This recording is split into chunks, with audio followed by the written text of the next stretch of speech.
This is the Emergency Medical Minute, sponsored by Mile High Ambulance. Hey EMM, we are excited to announce that we are now accepting applications for our second annual Diversity and Inclusion Award. The award is eligible to fourth-year med students identifying as underrepresented in medicine and are applying to EM residencies. We are extending 3 $200 awards to selected individuals following a blinded review of all applications. Applications will be accepted through the end of November, with winners being announced mid-December. Check out our website at www.emergencymedicalminute.org/EDI-award for all the details and to access the free application. Or you can click on the link in our show notes. Thank you. So, who should get naloxone when you're discharging from the ED? Who's high risk? That's the first question. What's the obvious one? At-risk patients, we're in the ED, they're here for an overdose, they're here for opioid intoxication, or they actively tell you that they're using illicit opioids, right?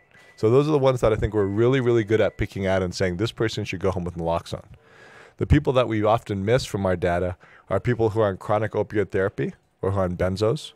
And then the biggest one that's an opportunity for all of us is people who use any type of illicit drug. If people tell me I use methamphetamine, you should send all of them home with naloxone.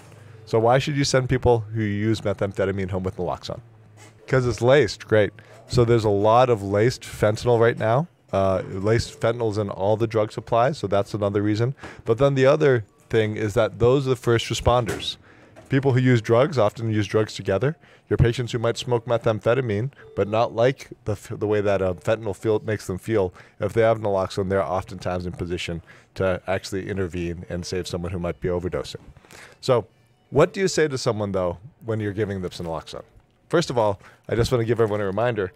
You don't have to say very much. Just scan this right here, and it plays a video. Scan it on the patient's phone, and it gives them really, really good, high-quality content when it comes to recognizing an overdose and intervening on an overdose. What else should you say to them? What's the important message that you should be giving when you give them naloxone? I'm going to pick on people over here. What's the most important thing that saves a life when you give someone naloxone?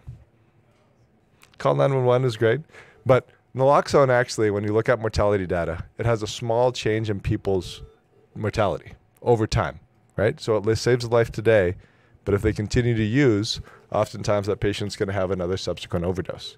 What actually saves lives is people getting into recovery and getting into treatment. And this, the norm of reciprocity and giving someone a gift and a message, oftentimes inspires people to come back for treatment. So whenever I give naloxone to a patient or order for a patient, the message that we should be giving as you give them overdose education, etc., is your life matters, we care about you, and when you're ready for something different, we'd love to see you back here so we can start you on treatment. That's the key message. So if you're not giving that message to your patients who struggle with drugs, that's a message I'd like us all to start thinking about giving, because that's what gets people into recovery. It's showing people kindness, showing that you care about them. That's what inspires them to come back and actually say, I want to be started on buprenorphine, I want to go to a clinic, I want to do something else that actually gets them into recovery and truly gets them out of danger and saves their life. We'd like to thank our sponsor, Health One Continental Division, and Swedish Medical Center for their financial contributions to the EMM.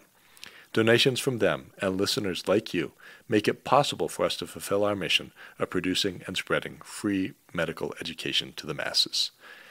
If you enjoy our show, please consider making a one-time or recurring donation to help cover our operational costs and keep the EMM awesome.